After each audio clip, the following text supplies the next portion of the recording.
जय श्री कृष्ण। राधे राधे। आइए सुनते हैं बैसाख मास महात्म्य। अध्याय 1। बैसाख मास की श्रेष्ठता। बैसाख मास की श्रेष्ठता, उसमें जल, व्यंजन, छत्र, पादुका और अन्न आदि दानों की महिमा है। भगवान नारायण नरश्रेष्ठ नर, देवी सरस्वती तथा महर्षि वेदव्यास को नमस्कार करके भगवान की विजय कथा से परिपूर्ण इतिहास पुराण आदि का पाठ करना चाहिए। सूत जी कहते हैं, राजा अम्बरीश ने परमेष्ठी ब्रह्मा के पुत्र देवर्षि नारद से पुण्यमय बैसाख मास का महात्म्य इस प्रकार पूछा। ब्राह्मण, मैंने आपसे सभी महीनों का महात्म्य सुना। उस समय आपने यह कहा था कि सब महीनों में बैसाख मास श्रेष्ठ है, इसलिए यह बताने की कृपा करें कि बैसाख मास क्यों भगवान विष्णु को प्रिय है और उस समय कौन कौन से धर्म भगवान विष्णु के लिए प्रीतिकारक हैं। नारद जी ने कहा, बैसाख मास को ब्रह्मा जी ने सब मासों में उत्तम सिद्ध किया है। वह माता की भांति सब जीवों को सदा अभीष्ट वस्तु प्रदान करने वाला है। धर्म, यज्ञ, क्रिया और तपस्या का सार है। संपूर्ण देवताओं द्वारा पूजित है। जैसे विद्याओं में वेद विद्या, मंत्रों में प्रणव, वृक्षों में कल्प वृक्ष, धेनुओं में कामधेनु, देवताओं में विष्णु, वर्णों में ब्राह्मण, प्रिय वस्तुओं में प्राण, नदियों में गंगा जी, तेजों में सूर्य, अस्त्र शस्त्रों में चक्र, धातुओं में स्वर्ण, वैष्णवों में शिव तथा रत्नों में कौस्तुभ मणि है। उसी प्रकार धमक साधन भूत महीनों में बैसाख मास सबसे उत्तम है। संसार में इसके समान भगवान विष्णु को प्रसन्न करने वाला दूसरा कोई मास नहीं है। जो बैसाख मास में सूर्योदय से पहले स्नान करता है, उससे भगवान विष्णु निरंतर प्रीति करते हैं। पाप तभी तक गर्जते हैं जब तक जीव बैसाख मास में प्रातःकाल जल में स्नान नहीं करता। राजन, बैसाख के महीने में सब तीर्थादि देवता बाहर के जल में भी सदैव स्थित रहते हैं। भगवान विष्णु की आज्ञा से मनुष्यों का कल्याण करने के लिए वे सूर्योदय से लेकर 6 ठंड के भीतर तक वहाँ मौजूद रहते हैं। बैसाख के समान कोई मास नहीं है। सतयुग के समान कोई युग नहीं है। वेद के समान कोई शास्त्र नहीं है और गंगा जी के समान कोई तीर्थ नहीं है। जल के समान दान नहीं है। खेती के समान धन नहीं है और जीवन से बढ़कर कोई लाभ नहीं है। उपवास के समान कोई तप नहीं। दान से बढ़कर कोई सुख नहीं।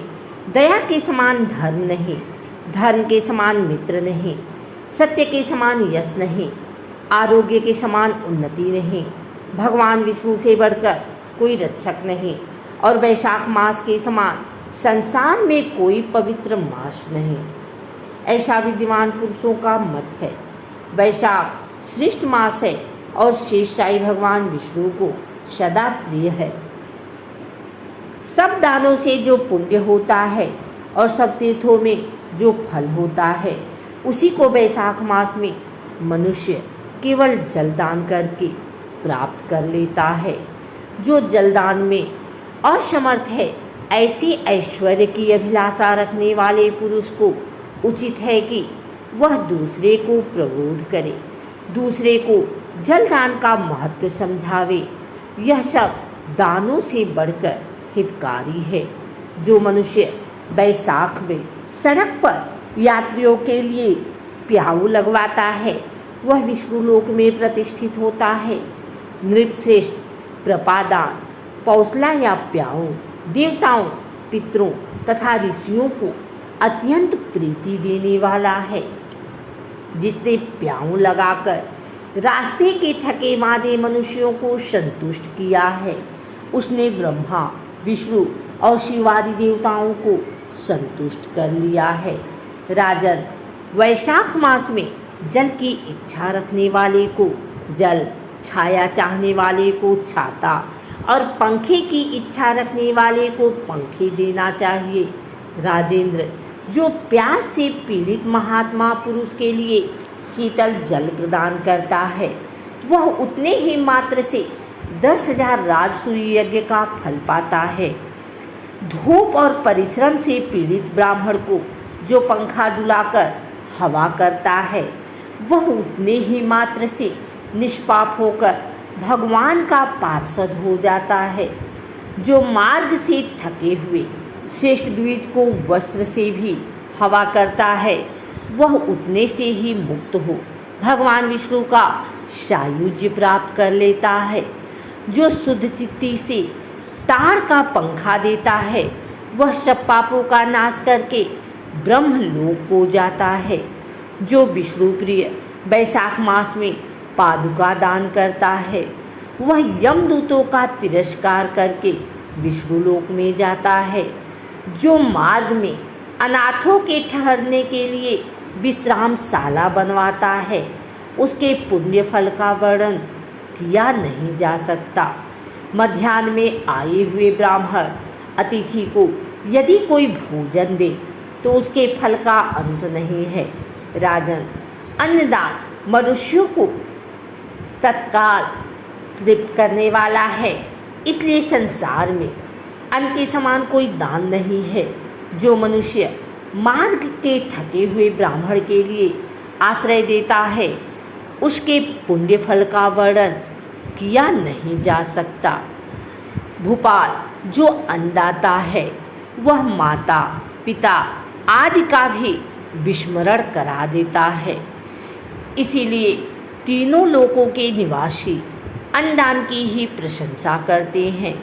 माता और पिता केवल जन्म के हेतु, पर जो अन्न देकर पालन करता है, मनीषी पुरुष इस लोक में उसी को पिता कहते हैं। अगर आपको हमारी वीडियो अच्छी लगी हो तो इसे लाइक करें, कमेंट करें, शेयर करें। हमारे चैनल को सब्सक्राइब करके बेल नोटिफिकेशन ऑल पर सेट कर लें, ताकि आगे आने वाली वीडियो सबसे पहले आप तक पहुंच सके। धन्यवाद।